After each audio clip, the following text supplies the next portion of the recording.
So what motivated this whole thing, first of all? Well, it was the Tonga explosion that happened, now a few years ago. And I saw these pictures and I said, I've seen pictures like that somewhere else. And you'll see later why that's relevant. So the All right. basic of this whole thing is a little bit of geological underpinnings, not too much, some about types of volcanism, some about recent volcanism. Then we'll talk about Tonga, and this actually should be a sub bullet, but whatever. And then this is the interesting thing. Back in 1946, the U.S. Military and what was the fledgling AEC conducted some experiments in Bikini Atoll in the Pacific, one of which was called Able. They dropped a bomb from an airplane, and the other one was called Baker. And the reason that it's here is because if you see what happened when Baker occurred, where they had a bomb hanging from a barge in the middle of the atoll, uh, then you'll see that Baker and Tonga look very similar. Smaller scale. Baker is much smaller scale. Tonga is an enormous explosion, maybe the largest explosion in certainly modern history, call it that way. So a little bit about this. Some of this stuff comes from Wikipedia. Some of it comes from the National Geographic Society. This is just a kind of a top level view of things. Earth, the image itself comes from the famous image taken by Apollo 17 on the way to the moon. And so we have a crust that everybody is familiar with, one way or another. A lot of the crust we don't know anything much about because it's on the bottom of the ocean. And underneath the crust, we have a mantle which has sort of two layers, a rigid mantle where all the interesting stuff that happens with respect to subduction and stuff occurs, and then a softer mantle underneath it, which drives the plate tectonics. Look at a little more detail here. You can see that the crust varies in thickness from 30 to 65 kilometers. It's very thin in some places. In fact, there's a couple of places that some people say, well, maybe the mantle is almost exposed under the ocean. The oceanic crust, much thinner than the continental crust. Upper mantle, comparable in thickness to the thickest continental crust. Lower mantle, much thicker. And then we get into the core where we don't really know too much about what's going on down here.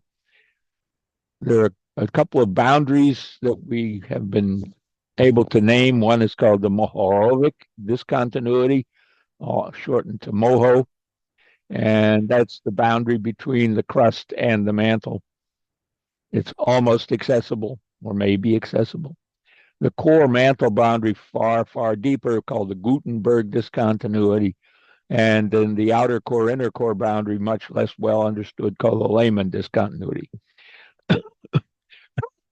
Now, where do all those names and all those things come from?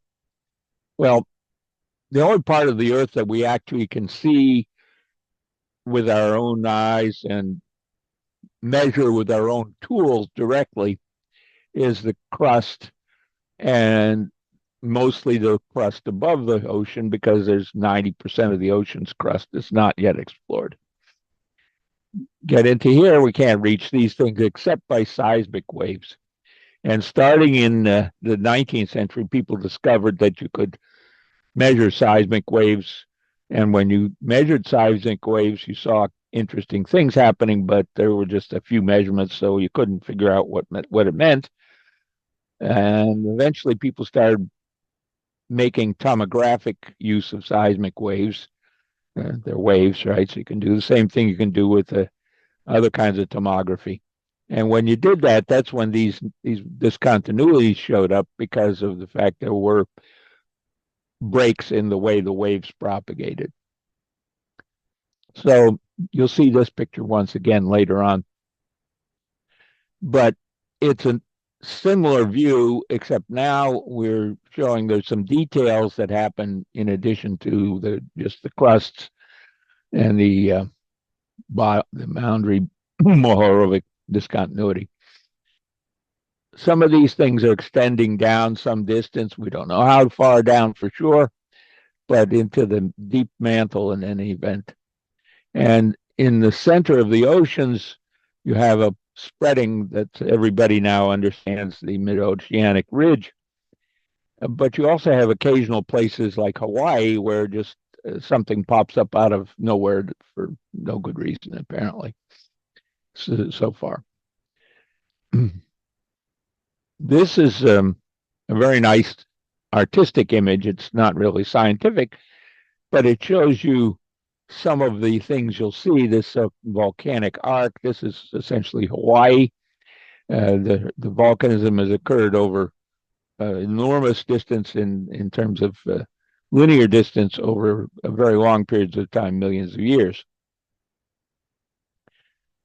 The other thing to note here is this subduction process that occurs on the boundaries of the plates, and in the center, this accretionary prism, which is the process of the formation of the mid-oceanic ridge. All this stuff underneath the crust is called the lithosphere or the asthenosphere, depending on how deep you are. And then there are various other things. Most of these things are notional. Nobody really knows for sure. They're based on models or combination of measurements in the laboratory, materials and models. This is another view of plate tectonics. This is from the National Park Service.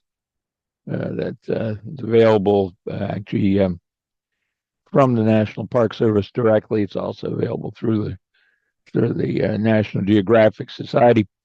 But the relevant point is, again, you have the spreading ridge here in the mid-oceanic ridge. You have this crust of the ocean at the plate boundaries with the continental land. It subducts, it goes underneath.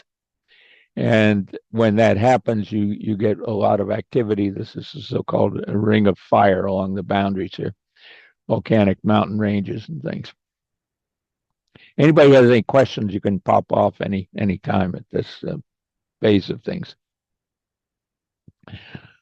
So what is this stuff made out of? Well, the mantle, the crust is made up of numbers of different kinds of mineralogies based on various large eruptive events that happen over many periods of time. So can't characterize it as one single thing. It's a lot of it is basalt, and then there are igneous intrusions of other things like the pegmatites and granites and things like that. But underneath, you pretty much end up with a silicate rock that's called olivine. It just basically silicon and oxygen with a few things thrown in. And occasionally you'll find that some of this stuff ends up coming to the surface through various volcanic activities over time. And embedded in it are things that come from very deep, quite deep in the mantle. That's our best evidence of what's down in the mantle, other than the seismic measurements of propagation velocities. There is, in fact, a gem version of this olivine that's called peridot. And if you're familiar with Josh Gates and his Expedition Unknown, he looked at this one problem that was set by a gentleman who buried some sort of presents for people in various places, and there was a gem associated with each one. There's been 3 of these that have been unearthed in the 30 odd years or something since it was actually committed, and the one that's essentially associated with Boston, which is the third one that's been found, is the peridot. Interesting. Yeah. This is the stuff from deep in the mantle, and this is a tiny little bit of it that came up inside of what's called a xenolith, which is a bit of foreign material is present in an eruption of some sort or other. The interesting thing is this ringwoodite has a lot of water in it, shown in this crystal lattice description, and there may be as much water possibly in the transition zones in the mantle as actually are in the oceans. Interesting, but nobody knows for sure because, of course, we just have little samples and combination of theoretical and laboratory experiment squeezing of rocks that we do have. But one thing we do know for sure, though we still are arguing about these two hypotheses, how it works, are convection in the mantle, which gives rise to all the volcanism and, of course, the plate dynamics. Two theories. Theory one, which is that there's a bunch of transition zones in upper and lower mantle, and the subducted slabs are stuck in the upper zone. And then there's the whole mantle hypothesis, where the convection goes all the way through these boundaries, and the subductive slabs could end up very deep. There's a lot of stuff that's under there, and we have no idea where it's coming from in some sense. So Ted, you said there's a lot of trapped water Yes. at certain levels. Could you talk something about the temperature and the pressures that are down at those levels? Yeah. Okay. Water? So we can skip ahead a couple of miles here. And this is a book. I have the title here somewhere. It's not on this slide. Yeah, from published by Princeton, and Princeton is very possessive about it. They stick on every page of the book this copyright disclaimer. In any event, so propagation of seismic waves over many earthquakes that have been observed have shown that there are these various zones where the seismic wave speeds change abruptly. And when you do these tomographic type things, many receivers and one sender, which is the earthquake, you can get a map. Now, these processes are all three-dimensional and not even spherically symmetric, though that's most of the assumptions for the modeling. But there are details, obviously, that are not spherically symmetric. And so all these things change in various places. And this is a model that's been constructed by these two guys who did quite a bit of work in the 80s and into the 90s, called Zivonsky and Anderson. And classic American team there. Two different ethnic backgrounds, but one series of work they did. And they modeled using measurements that were made starting in the, I guess, in the 30s by Percy Bridgman at Harvard, where he started crushing rocks with these diamond anvils, exerting these enormous pressures. And they took the data from those and other similar measurements and were made after Bridgman, and modeled these things with fairly simple models, obviously, because the computers were very limited in the 80s and stuff, and even into the 90s. But here's velocity of propagation versus depth. And you can see there's this discontinuity that occurs. And you have both the density, which is shown here, and these velocities are both the pressure wave and the shear wave.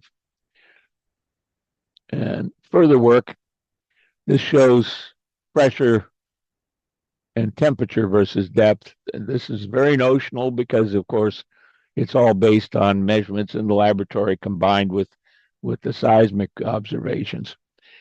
And this is kind of a measure of this. It's a complicated thing called the seismic attenuation parameter for shear waves. And this is attempt to show how this parameter varies with depth based on the observations. So I hope that's somewhat usefully explanatory. Yeah, so it gets up to 5,000 degrees Celsius in the core. Yeah. Pressure Yeah. is, Right. So the core can get very, very hot, and both layers of the core are basically at a temperature that they would be liquid if it weren't for the pressure. The pressure that's exerted at the center is so great that the melting process is essentially um, constrained. Okay, so now we're going to look here at these are the major plates, and you'll notice there are more than major plates. There are minor plates as well. They're not as explicit and not agreed upon by everyone, but the major plates are the North American plate, which we live on, the European plate, which a lot of us have visited, the Pacific plate, which some of us have visited. It's Hawaii right there. The Indo-Australian plate that fewer of us probably have visited. South American plate, a relatively not uncommon plate. And then the Antarctic plate, which relatively few people have visited. My family has a footprint on most of these. My daughter was standing on the ice in Antarctica. Actually, was on probably on the Pacific plate because she wasn't on the continent, but she was on the ice of the anyway. So the boundaries that are most well understood are this one right here, which is a boundary that's responsible for all of the earthquakes and volcanoes up and down the west coast of North America, Alaska, and down the coast of California. And the similar boundary exists even down here and gives rise to some of the biggest earthquakes that have been observed. Though recently there have been considerably large earthquakes over here off the coast of Kamchatka.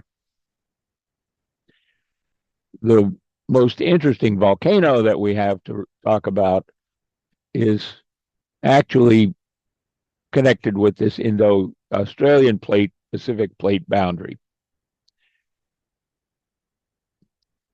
I found this today. I was aware of that there'd been some earlier attempts, but apparently there was another attempt that I was not aware of in 2005 when the team that was doing the drilling claimed they drilled to within 300 meters of the moho. Uh, they stopped apparently for some reason at that point instead of actually drilling into the moho. But there had been earlier attempts that stopped quite a bit higher up, but all of these were done underwater because the crust is much thinner. And there's apparently this place right in here where the moho is almost exposed. There have been some substantial earthquakes in this area as well, as a result, perhaps.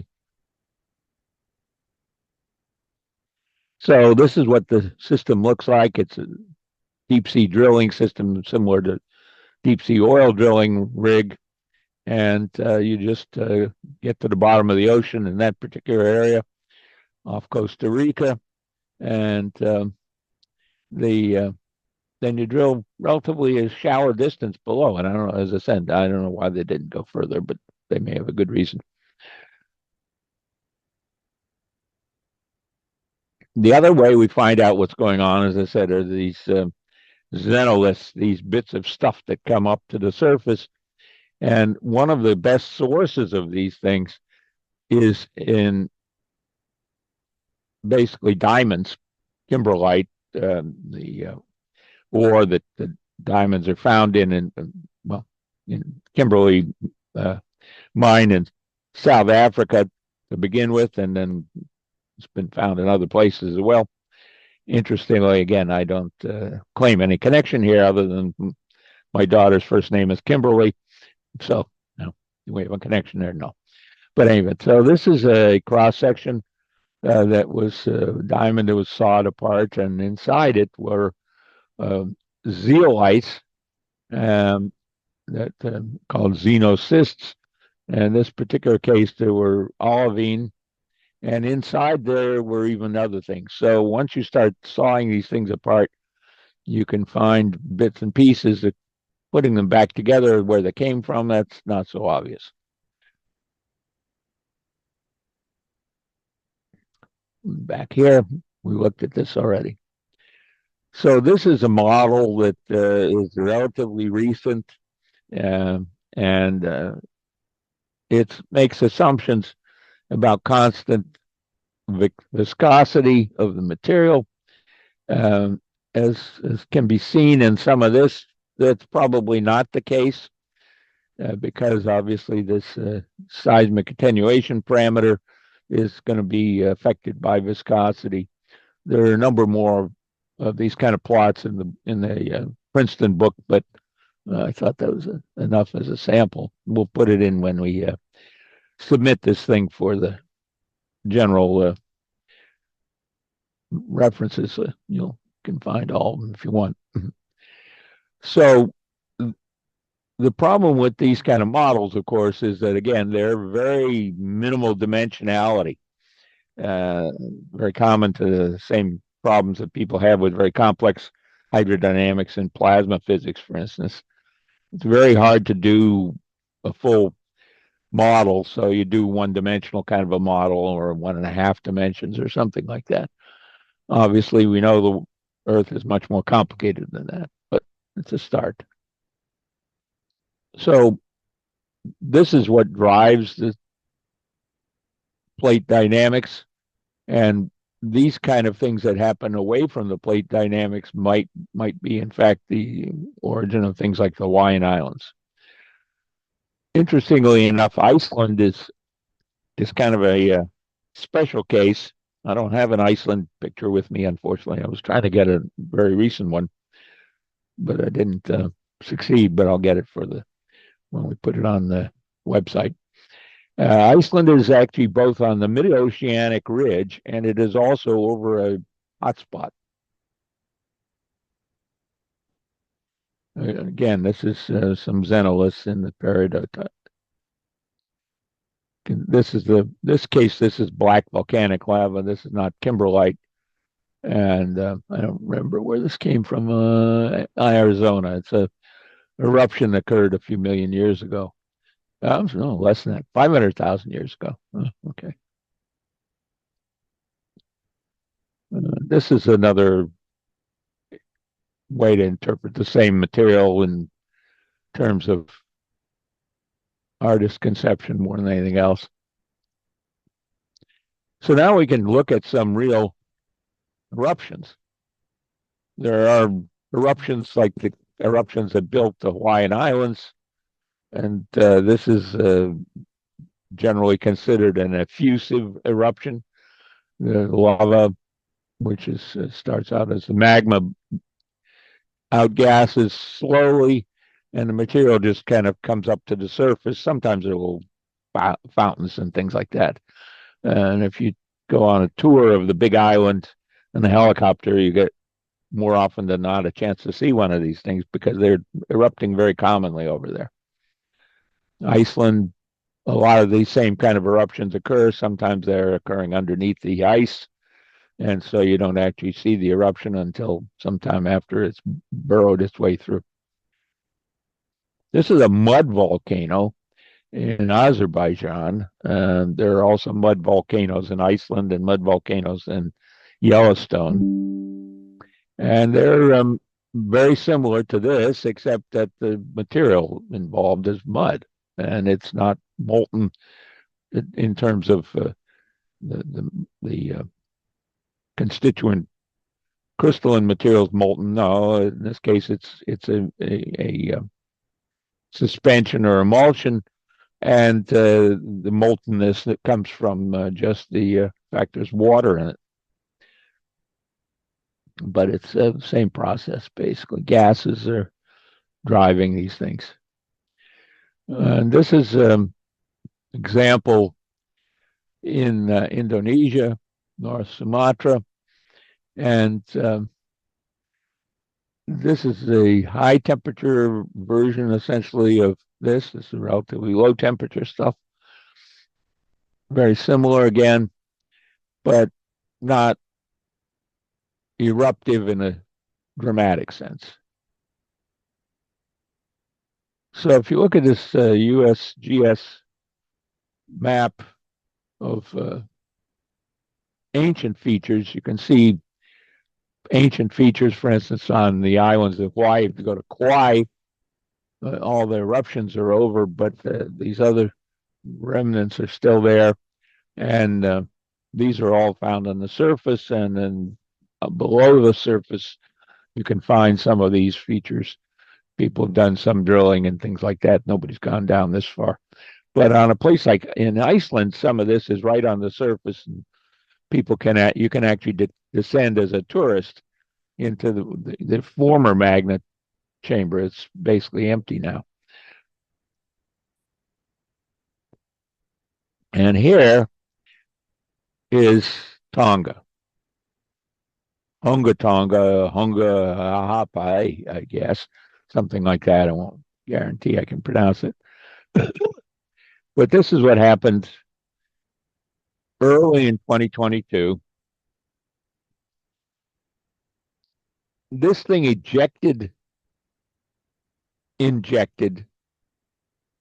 water into the stratosphere at a level that had never been encountered in the stratosphere before, perhaps a 10% increase in the amount of water in the stratosphere from this one eruption.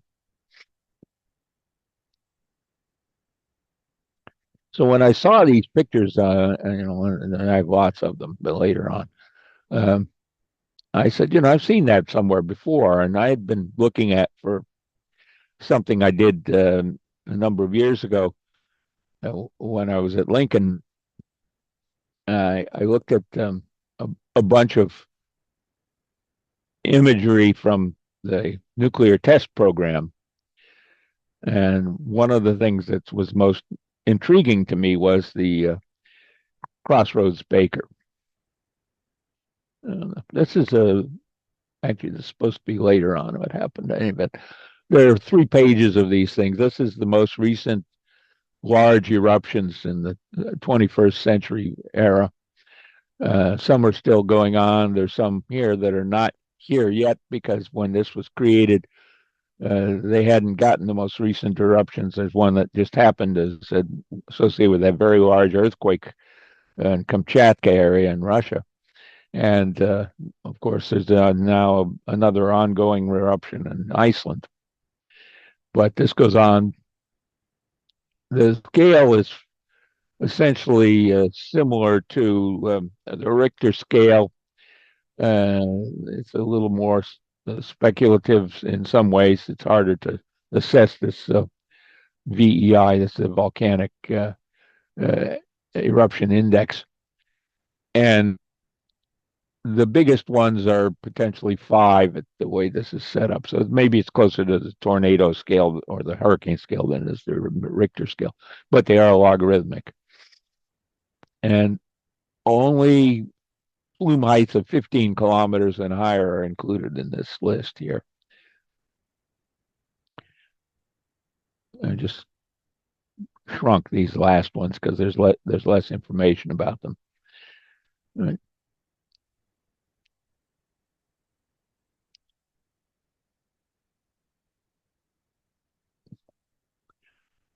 So this is an oil painting of an impression by the artist of Crossroads Baker when it was just beginning.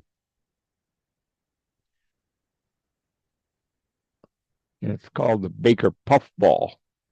And this is initial water that's being displaced by the water explosion. The explosion actually happened fairly close to the surface. And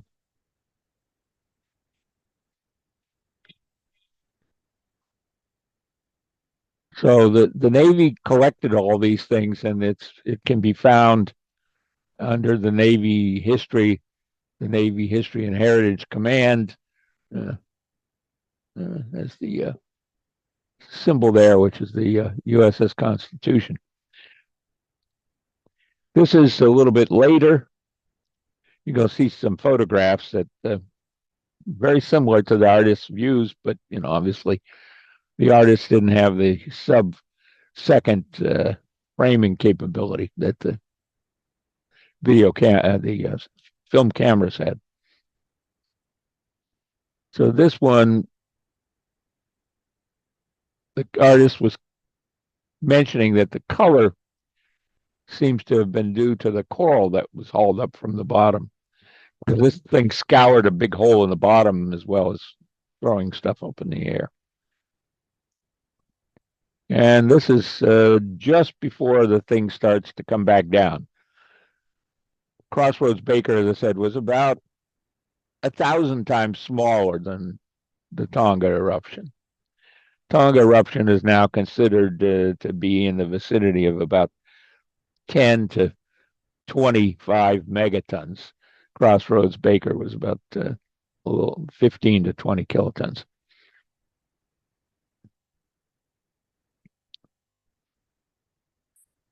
And this is as the stuff is coming down. There are ships that are involved in this that you'll see in the actual photographs.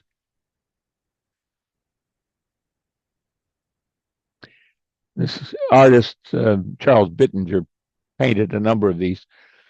He took photographs during the actual event and then created the paintings based on his memory as well as prompted by the photographs. So it's a photograph.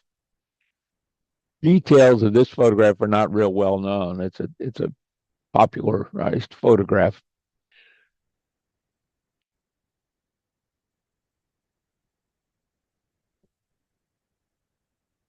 It's a photograph from the viewpoint of the people observing it. So Bittinger would have been on one of these ships that was observing from a fair distance. That's probably a 10 kilometers distance.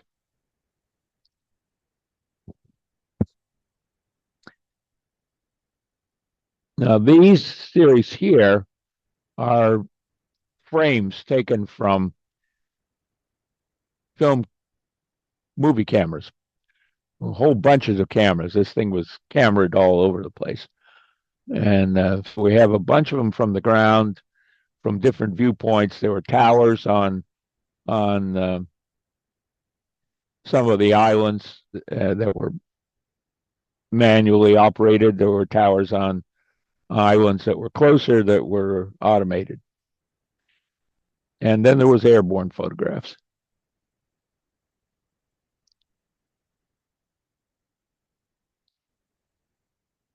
But if you look at that and you look at the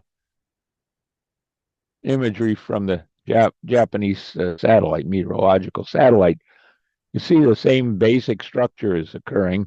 It's too bad that we didn't have very much of a ground view of Tonga, but there were some pictures from the island of Tonga itself, which is actually quite a distance away from.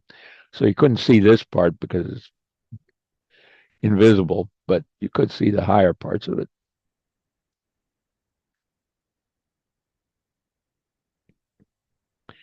But this is presumably what was going on, and the timing on these things is this is 1.5 seconds after the detonation right here, and this is about 3 seconds after the detonation. Stuff is going up. It didn't go up very far in the Crossroads Baker. In fact, the planes were able to get above it and see, look down on it. You'll see some of that. And this is about 6 seconds And that was almost the peak of the eruption of the water in that case. This is 9 seconds, and then I think the last of the surface ones that I have are 12 seconds. Now we can see some. This one is a fascinating one. That this is actually before anything really is visible on the surface, but just before this photograph here, there's this tiny little column that shoots up at the very rapid rate, and that's captured by this one. This one was a tenth of a second after the detonation, taken from the air. And then you can see that there's the top, just like you see in the Tonga.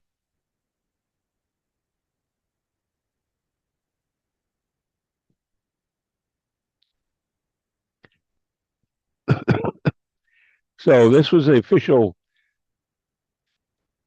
video produced from the film that was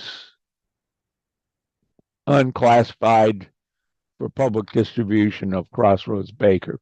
You can see the ships, there were some 80 some odd ships, including a ship that you'll see, interestingly enough, have another weird connection to it. I was never there, of course, because you really can't easily see anything that there. It's all gone except the Saratogas in the bottom of the lagoon. But this ship, this is the Prince Eugen. This was a Nazi ship that was brought to the site of Crossroads Baker, and which they wanted to take it back to Pearl Harbor and investigate it, but it sank. Well, it started to sink, and they towed it to Kwajalein. And they thought, well, they'll just put it there temporarily, and maybe they can fix it. But it sank and capsized in the process. So I was on the bottom of this thing, because when I was in Kwajalein for about a month doing something for the Navy, they said, "Oh, have you ever been on the bottom of a German pocket battleship?" I said, "No." "Would you like to do that?" "Yes." So essentially once a month, the tide is low enough you can actually board this thing and walk along from about here to about there.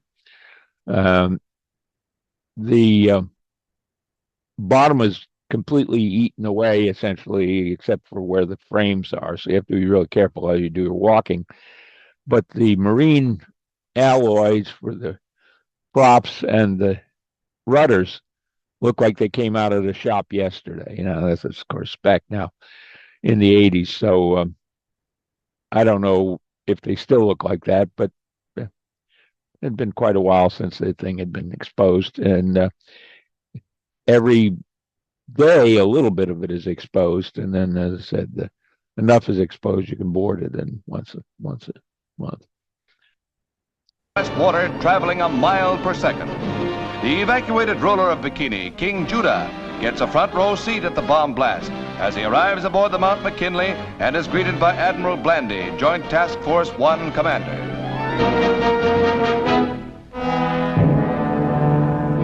The bomb raft for Test Baker is readied. The abandoned ship signal is hoisted, and the scientific staff and crew are checked off.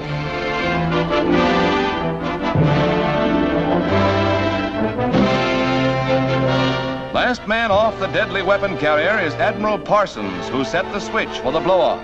These historic pictures are the result of the joint efforts of Army, Navy, Marine, Air Force, Coast Guard, and newsreel cameramen. It's a graphic record of one of the most terrifying happenings in world events.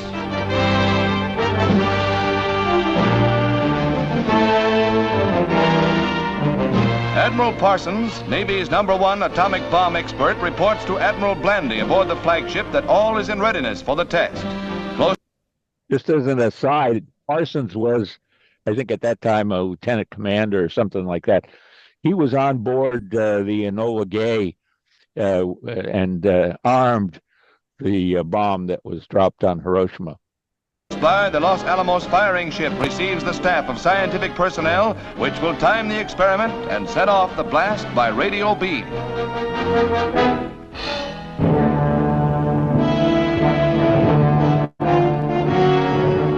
These are the instruments that will loose the bomb on the test area. Striking just below the surface, the nuclear release smashes at 5 times the speed in the compressed water as it would in the air.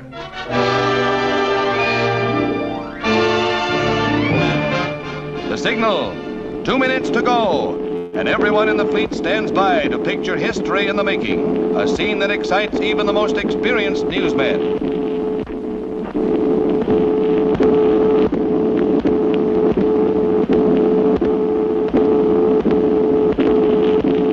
Throughout the observant fleet, all eyes are trained on the blast point.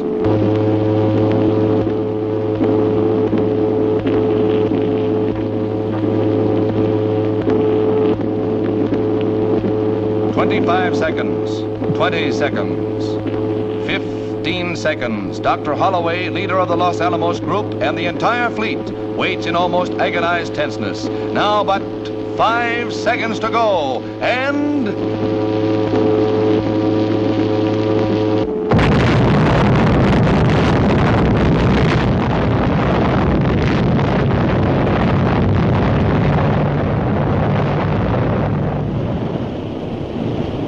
the awful roar of the blast, equal to a discharge of 60,000 depth charges, each weighing 600 pounds, strikes the ears of the observers. Many miles away, the raging might of searing flame, crushing force, and deadly radioactive water is seen falling in a killing mist as the great circular wall of sea closes in on the guinea pig fleet.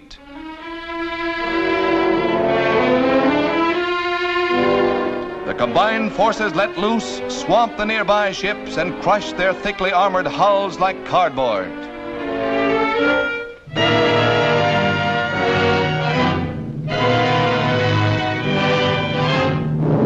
Seen from the air, the towering waves set in motion appear to be only shallow ripples. The beach at Bikini gets a pounding.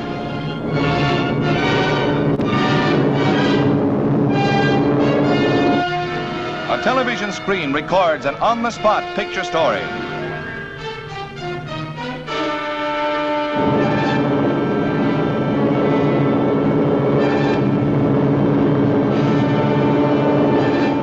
Drone planes fly through the turbulent air mass above Bikini Lagoon, deadly with its radioactive gases.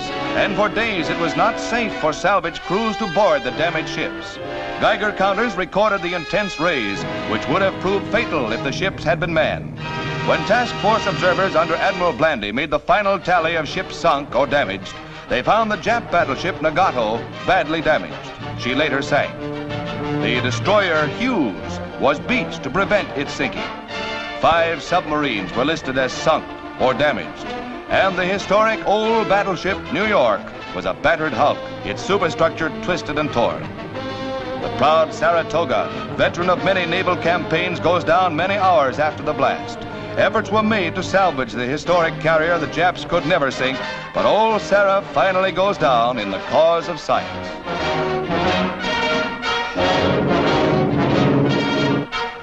And now are shown the most dramatic pictures of the underwater blast. Here is the motion picture spectacle of all time.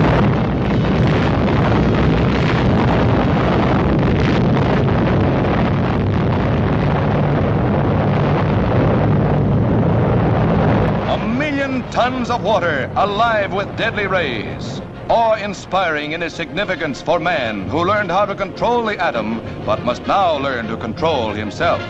There is but one defense against the atom bomb, and that is distance. And distance will mean nothing without world peace. This is Crossroads.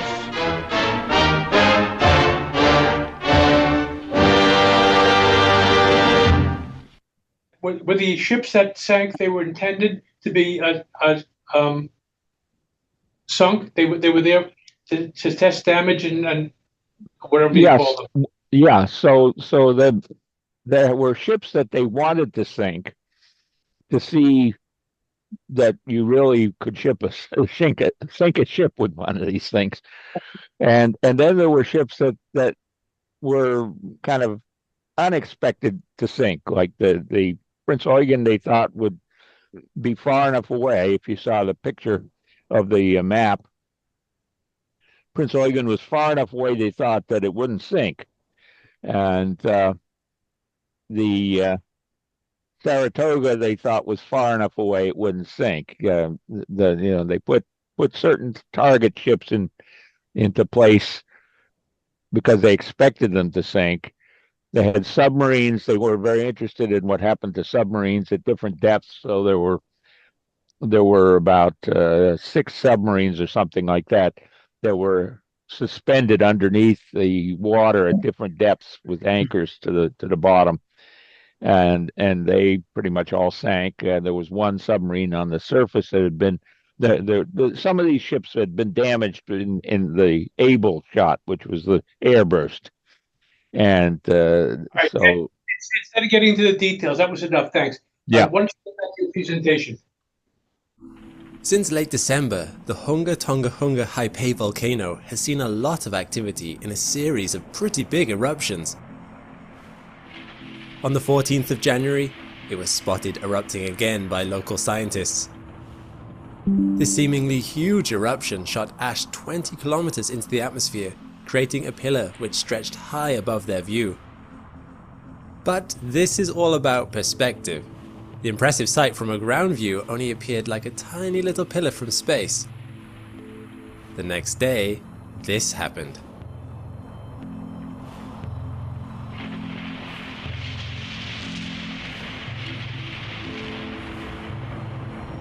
This eruption, seen by both the GOES West and Himawari 8 geostationary satellites, showed the biggest explosion captured on camera, perhaps ever. Initial reports state this could dwarf even the biggest man-made nuclear explosion, and it's not hard to see why. Just look at how big the ash cloud is. If we overlay it over Europe, we can see that it covers an impressive surface area. Sorry, Luxembourg. Not visible in the satellite images, but detected with radio wave listening instruments, more than 200,000 lightning flashes were counted in the plume. Volcanic lightning is still an ongoing topic of study, and we don't exactly know the processes that cause it due to the difficulty in studying it, but scientists are starting to suspect that positively charged particles come from the eruption itself, as well as interactions with ash and the atmosphere. While the island itself was uninhabited, the islands nearby are. Damage from volcanoes comes in many different forms. The most obvious is the ash cloud. The nearby islands around Tonga have been blanketed, with some news reports saying it looks like a grey moonscape on these islands now, covered by a thin blanket of ash. These before and after satellite images are revealing. Residents here were all told to stay indoors while the ash was falling, as breathing it in can be damaging to the lungs. Ash has settled on fresh water supplies, contaminating them. And what was once a green and colourful place now looks like what would happen if you turn the saturation on an image all the way down. This isn't great for plants initially, as it will block the sun's rays from hitting their leaves, although eventually it will be good for the soil of the islands, as volcanic ash is a natural fertilizer containing many important minerals. However, the lightest ash particles didn't just go horizontally across the atmosphere, but they have also certainly penetrated the stratosphere. Typically, the Earth's troposphere and stratosphere don't mix that well, so if ash gets into the stratosphere, it will stay there and circulate around the globe for months to years. The tiniest ash aerosols contain sulfuric acid, hydrogen sulfide, and hydrochloric acid. Interestingly, this may have a very slight cooling effect on the Earth as a whole, as sulfuric acid, for instance, is known to reflect sunlight back into space. However, the negative consequences are that eventually these particles will come back down into the troposphere, where they will return to the surface in rain droplets, or in other words, acid rain. The next thing you'll notice is this incredible shockwave blasting away from the volcano. The fascinating view is best seen in the infrared, as infrared is better at detecting the slight change in atmospheric temperature caused by the pressure wave. The pressure wave traveled faster than the speed of sound, and it was loud. This video may give you some idea of the scale of this shockwave as it passed by an island 65 kilometers away.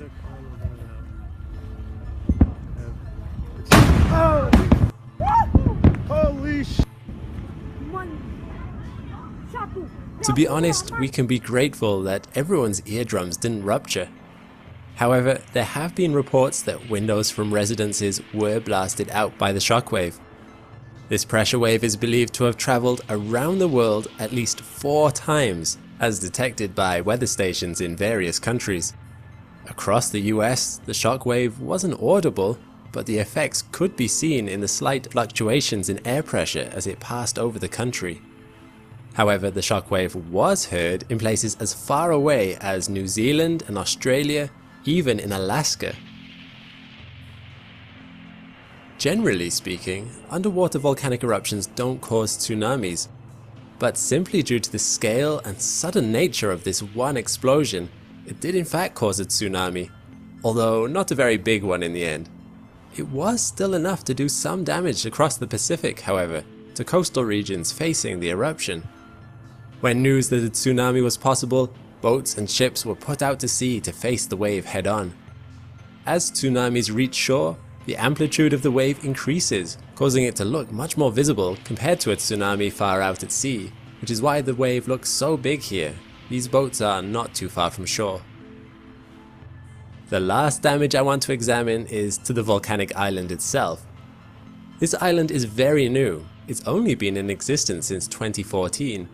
This is because it lies right on the Pacific and Indo-Australian convergent plate boundary, a tectonically active area.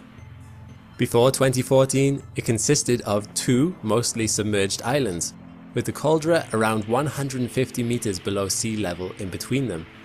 It had since erupted, filling the gap, merging the 2 islands. As a result, it has actually been studied by NASA themselves to better understand how water impacts volcanoes, as there are plenty of old volcanoes on Mars that would have also been surrounded by water. Scientists wanted to track the erosion of this newly formed island formed in the ocean to see if there are similarities to the erosion patterns on the literal fields of Martian volcanoes, potentially providing additional evidence that certain Martian volcanoes were once also surrounded by oceans of water.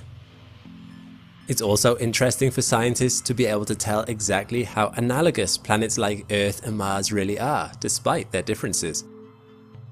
As for Hunga Tonga Hunga Haipai, the ash building the island initially was easily washed away by the lapping seawater, like a sandcastle disappearing to the tide. However, after about 6 months, the erosion stopped as the ash and seawater actually combined to produce a harder, more resistant type of rock. And had volcanic activity stopped for good, Hunga Tonga Hunga Haipai would probably have remained a small island for many years to come. However, the force of the January 15th eruption has absolutely decimated the island. What was one stretch of land only last year is now 2 separate islands again, with the caldera disappearing back below the sea level. However, just imagine if one day Earth was to meet a similar fate to Mars and its sea was completely drained. What now looks like a tiny little island to us would still look like a towering 2,000 meter high mountain from the seafloor. While volcanoes on our own planet are pretty intimidating, we can take solace in the fact that an explosion of this size could have been a lot worse for us humans. Moreover, this particular island will continue to be examined by NASA for years yet, helping us understand our own planet, but also our neighbors in the solar system. And why should we care? Well, volcanic activity at this scale can have global impacts, and by studying their interactions with the atmosphere and oceans, we not only can help predict our futures, but understand the past on planets like Mars. I'm guessing that you must find volcanoes interesting if you clicked on this video. And if you want to know more about other volcanoes around the world, Magellan TV has some great documentaries on some.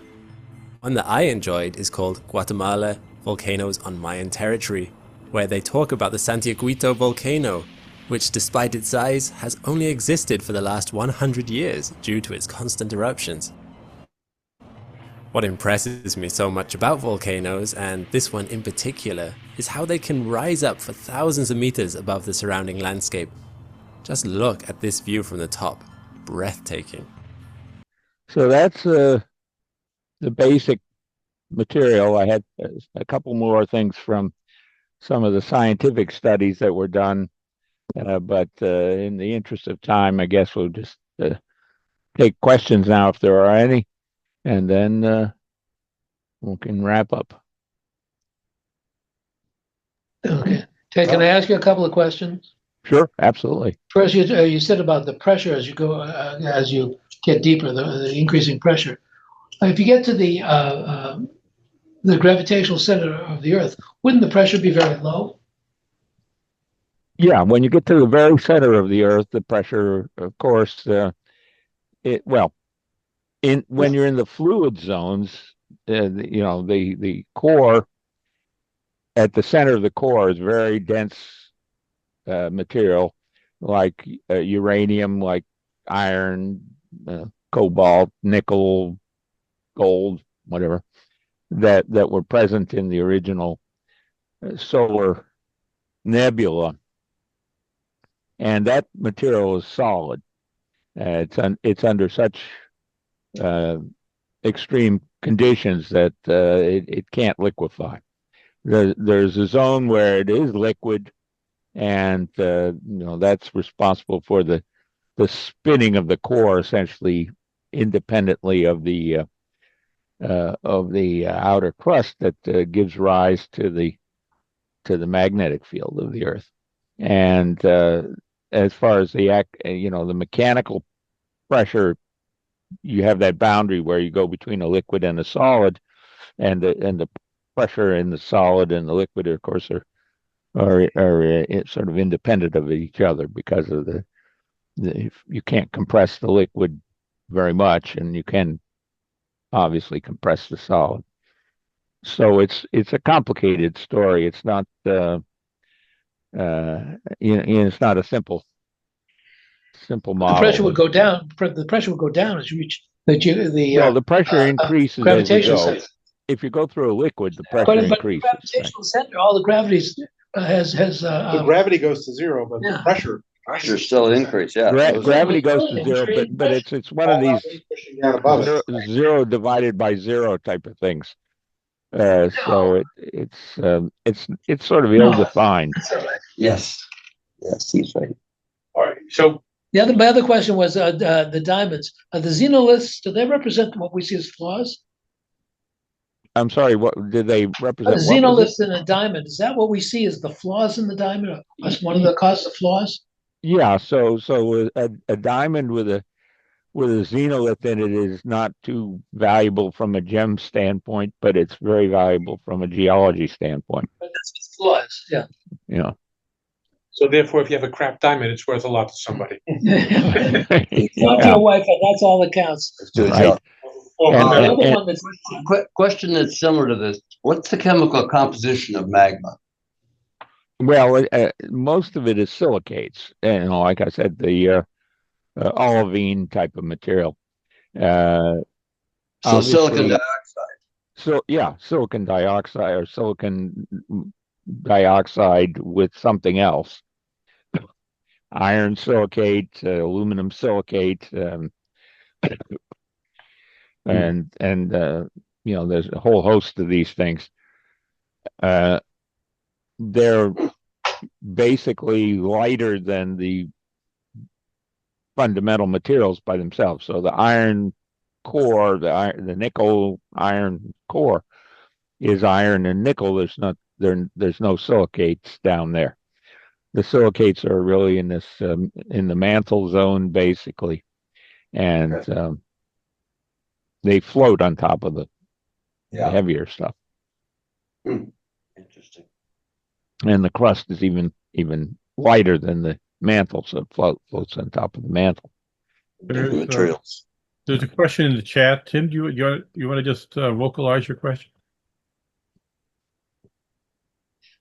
So who has a question in the chat?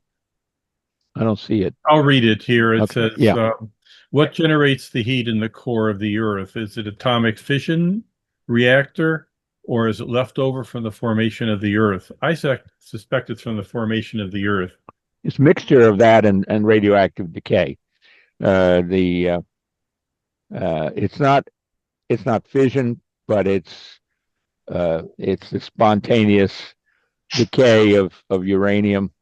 The uranium decays by an alpha decay process. The half-life is about the lifetime of the Earth, basically. So a lot of it is still there. If you want uranium, you can drill and extract it. It's a long ways down, but it's still decaying away.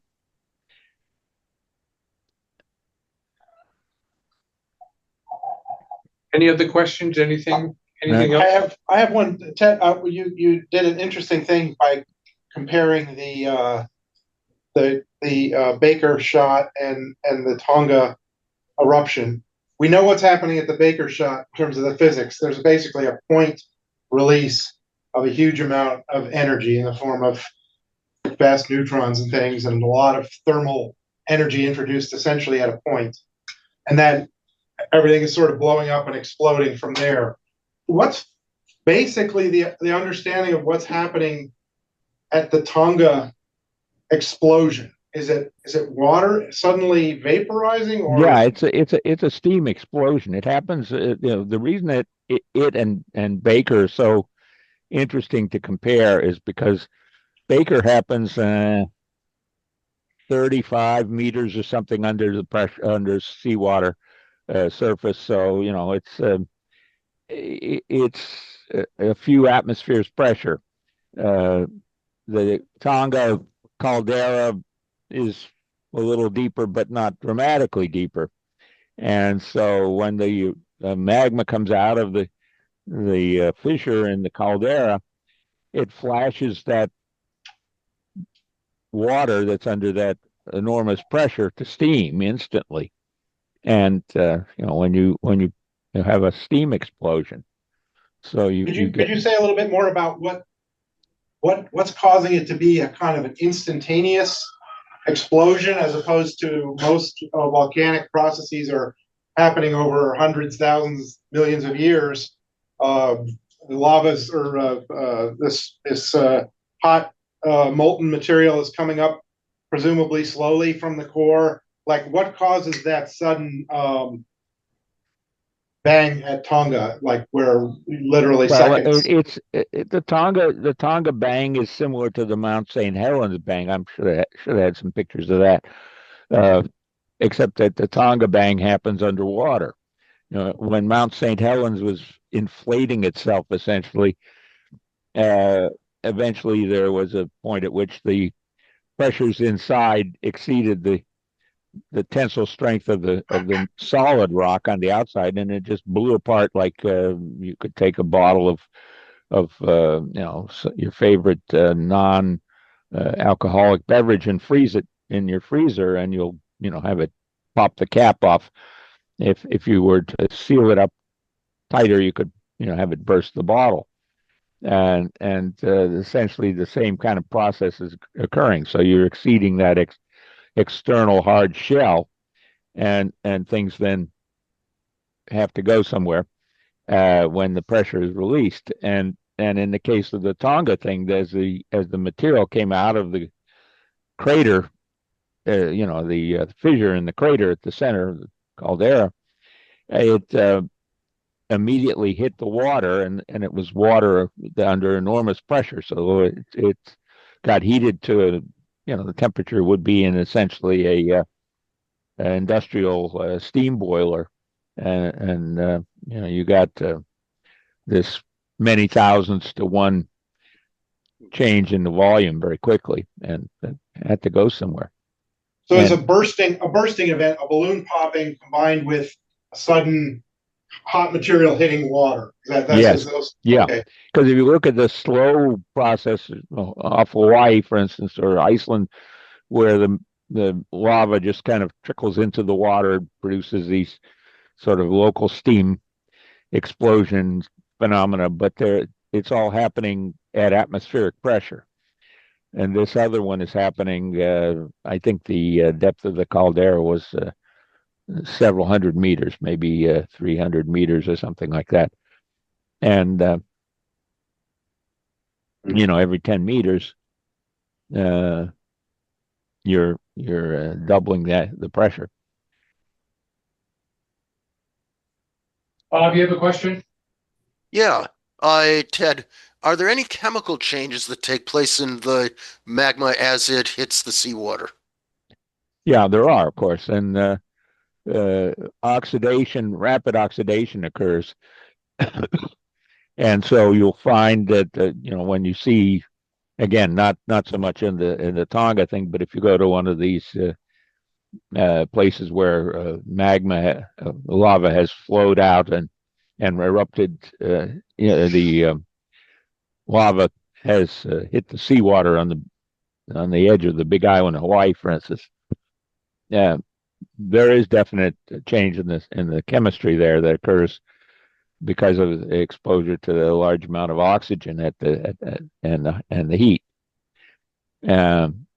So you get different oxidation states for those things, the different compounds that are present, and it's very dependent on the particulars. And what people have been doing in the past 20 years, 30 years, is trying to analyze the chemistry of these different magmas from these lavas that erupt in various ways, and try to understand what's going on underneath. And that's a very speculative area right now. Chemistry of the stuff under there is hard to determine. Nobody goes around drilling into volcanoes very often. I mean, they could, but there was a proposal at one time, and I think it stopped. But if you took a sphere and you made it, I don't know, about a meter in diameter or something like that, and you filled it with cobalt 60, the sphere would be tungsten, and the cobalt 60 would heat the tungsten to very close to its melting point, and just dropped it into a small hole you drilled in. And it would be like one of these journeys to the center of the Earth. It wouldn't go to the center, but it would certainly get down into the mantle zone. And I guess it was proposed and discussed, and then people kind of get worried about the cobalt 60. I suppose. Follow up, is the reaction in seawater different from what happened at Mount St. Helens in air? Yeah, it is. And that's because of what happens as you're heating all these things. The salt in the seawater basically breaks apart into chlorine and sodium, and then the sodium reacts with the water. So the complexity of that process, how much that contributed to the whole thing, still being tried. They're trying to understand really what happened. The same thing happened at actually Crossroads Baker. Though it was more complicated because the neutrons from the fission explosion basically got absorbed into the sodium and altered the sodium into other materials because of neutron absorption and such. But say, Ted, this is Dave Kahn. You remind me when you mentioned Mount St. Helens. Yeah, I used to go out to Boeing, all the time, and anyway, long story short, I went to Mount St. Helens 10 years to the day after it exploded. I wanted to see what happened. And we had an opportunity, through the Park Service to walk up the mountain, walk down around the hole, look down. I even picked up a couple of pieces of rock, brought it home for my son. But the two things that impressed me, one was it was a big bowl and it was empty. I mean, all that earth just went all over the place. And then the explosion itself, the air, they had these trees all along the mountain. And for about a mile, all the trees were, like toothpicks, all on their side. And then at one point, everything was back to normal. So it was quite an impressive sight. And then the second thing, the park ranger was showing me some of the areas of the flow. And what they did, he did an experiment. They cut a line down the middle. One half is one they left it alone, and the other one, man went in there and rearranged things and make it, and you could actually see the difference. The natural part looked natural and, and really natural, but the man fixed part looked more organized, in its growth. But other than that, I mean, it was a hell of an experience. Yeah, it's recovered remarkably well. Everybody thought it would take hundreds of years, and the forest, in many cases, is fairly completely recovered. Right, but I got to tell you, is underneath the mountain. We engineers are crazy. We always like to go exploring or on a business trip. So we went inside the mountain. You could actually go down to the bottom. And so help me God, I thought I was in the Boston MTA. There's smooth walls down there and stuff. You could actually walk. They gave us a helmet with a light on it, and walk around. That was fantastic. If nobody's been out there, the Park Service has done a great job of putting together a museum and a instructional video and presentation of what I have. Right. I mean, this is a while ago. I've been retired over 10 years, Yeah, it was very, for what it's worth, it was very well known that Mount St. Helens was not a surprise. They had been monitoring it for a long, long time, and they have lots of images of showing the side of the mountain gradually bulging over months until finally, as Ted alluded to earlier, the cork popped, and then the lava flow, and it really wasn't a lava flow. It was what's the name of the gas that comes out there? Hydrogen sulfide? No. Sulfur? Pyrotechnic flow. There we go. Pyrotechnic flow just came down and just created this valley, down one side, and the whole side of the mountain was blown out. And it's really, really interesting. They break this stuff down so that a non-technical audience understands it completely. It's a very beautiful place to walk around and a very informative museum. So if you're in that part of the world, it's worth a visit. So it's interesting when we have people with actual experience being at these places that happened within people's lifetimes of events we can compare. Apparently Tonga was much bigger than Mount St. Helens overall, but it was much more isolated out of Yeah. Tonga was ranked in the top handful of eruptions that anybody has ever been able to classify. Now, of course, the earlier ones, Tambora and Krakatoa and things like that, those happened before, very modern instrumentation, though, there was some instrumentation for Tambora. That's exactly where I was headed with the question. It's like, in New England, we have written records of the year without a summer. It was not that long ago, right? It was well within the time when 200 years ago. Yeah. Yeah, or 150 maybe. Yeah. No, 200. 208, I think. It's. Oh, really? Okay. I thought it was 1818. What exploded? It was an Indonesian volcano, I believe. Yes. And globally, there was basically nuclear winter, as it were. Nuclear winter, extremely severe, like major crop failures and. Yeah.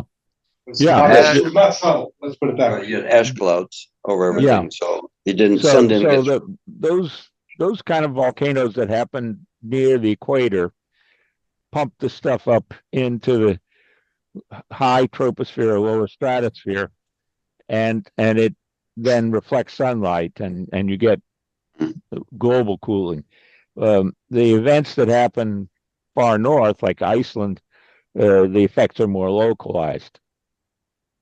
So But as I they can still recall, be. Mount Krakatoa in 1880s, that was another one with the water being contained, and it was dark around the planet for about a year after. The sound waves Yeah. went 8,000 miles. They took 4 hours to hit shore. On the Big Island of Hawaii, there's still flows that go out to the ocean, and you can see the steam above those. And they advise you to not go anywhere near those because they're hydrochloric acid, and it can be pretty poisonous. So that's just a case of lava. It's dark lava contacting the seawater, and that's Yeah, and occasionally, actually, a few years ago, some tourists got too close, and sometimes what happens is in the midst of the relatively quiet lava flow, there's sort of eruptive little bits, and some of these so-called lava bombs, which are boulder size of a football or basketball or something like that, go flying through the air, and they hit one of the tourist boats. And there was, I don't think anybody was killed, but there were several tourists who were fairly seriously injured. Ruin your day. Yeah, when we were out of Hawaii the last time, there was an eruption underway, and they told the tourist boats to stay fairly far away. That you can get damaged by this stuff. The kind of eruptions you see from the top of the Big Island there, volcanoes up there. From a distance, they're pretty safe. They don't do anything too exotic. They just kind of throw the stuff up in the air for a while. Bob, you have a question? Yeah, Ted, you touched upon atmospheric effects, and you just talked about how latitude is important. Yes. Just how large an atmospheric effect long term is it believed that Tambora is having? Tambora had an effect that lasted a handful of years, and Pinatubo lasted for a couple of years. That was in 1990 or something like that. I went to see the eclipse in Baja a year later, and it was producing spectacular sunsets. It also produced a somewhat less dark sky for the eclipse than was originally predicted. And that was from Indonesia, Pinatubo. I'm sorry, Philippines, yeah. And that's close enough to the equator to be a global event. But it wasn't as big of an eruption, for instance, as some of these other ones. Incidentally, the Blue Hill Observatory observed the pressure pulses from the Tonga explosion. So it's Ted, you also have something interesting going on too. I think Etna is a pretty well instrumented volcano. Yes. And they're getting lots and lots and lots of information that's helping volcanologists understand what's going on. Yeah, Etna is very well instrumented, and so is Vesuvius. And is Vesuvius still active? No. Yes. Well, Parts of it. Yeah. It's steam. Yeah, it's steam. yeah. It was just within less than a year from that. Doesn't it just steam? They had a reasonable size eruption in the late 1940s, after World War II, like 48 or something like that. Knocked down some village or something like that. Yeah, they had to evacuate within the past year. Yeah. Yes, Pozzuoli has become more active again. Yeah, Campo Flegrei. There's a cluster of them actually there, right in that same place, because it now looks, from the measurements that have been made recently, is that there is another continent essentially that's buried in the Mediterranean and in the process of subducting this continent or whatever. It's changing the understanding of the volcanism in that area. It's, all these things are much more complicated than they seem on the surface. So help me understand something. That naively, I'm comparing the geysers in Yosemite to the mud volcanoes you talked about in your talk. Yeah, they have mud volcanoes in Yosemite also. Yellowstone. Yeah, they're small. Yellowstone. Yeah. Yellowstone. You're right. I meant Yellowstone. Yellowstone. Yeah. Yosemite. Mea culpa. Right. Strike that. There's some nice volcanic guys. Yeah. The jury will disregard the previous testimony. Yeah. Pay no attention to the dummy asking the question. The point is that the Yellowstone caldera is, although similar and analogous, it has some major differences because of how large its extent is and its particular history. Yes. And there have been National Geographic specials or whatever, Smithsonian specials or whatever, that predicted that they were going to have here's the thing, it'll wipe out the United States. But it looks like that kind of was a overly concerned view of measurements that have been made.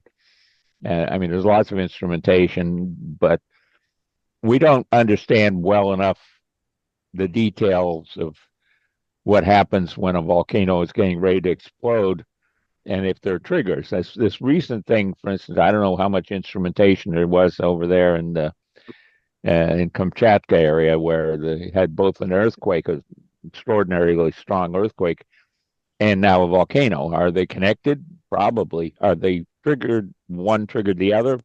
Probably not.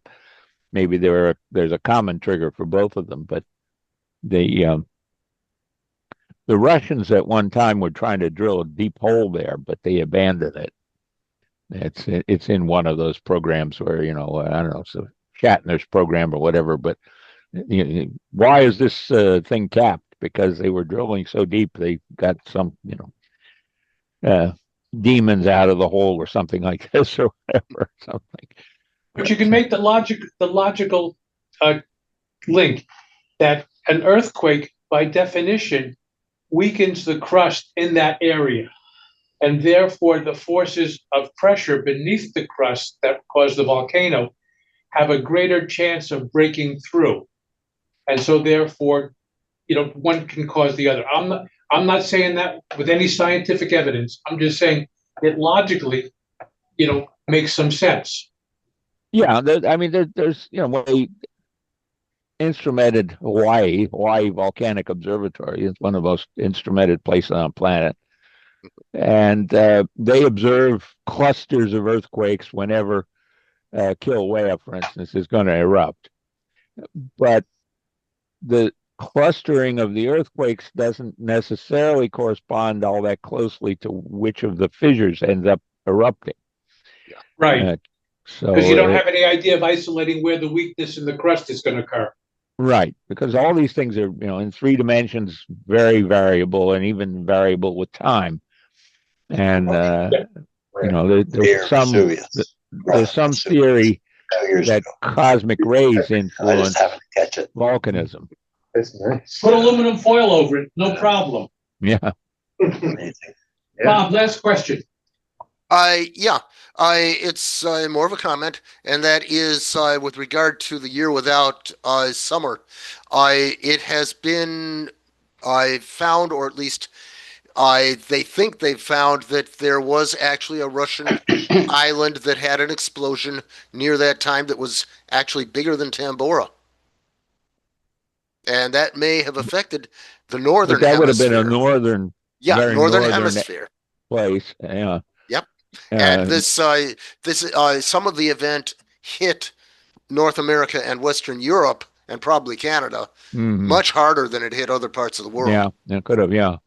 I was going to a conference in Germany, and there was an eruption on Iceland, and as a result, The airplanes come basically, the plane was revectored. So we flew over Greenland and north of Iceland. And when you looked out I always like window seats.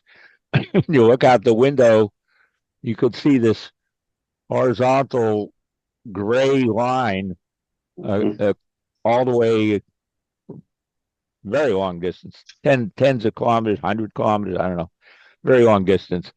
And fortunately, when I got to the conference in Germany, I almost couldn't get back because this is an example of what happens when you take modeling and combine it with bureaucracy. There is a council that basically decides on what kind of material in the atmosphere is acceptable for civil aviation. And they, at one point or other, decided, just for the purposes of simplicity, that there had to be 0% of material of a certain size in the air. And this volcano produced stuff that was above that threshold.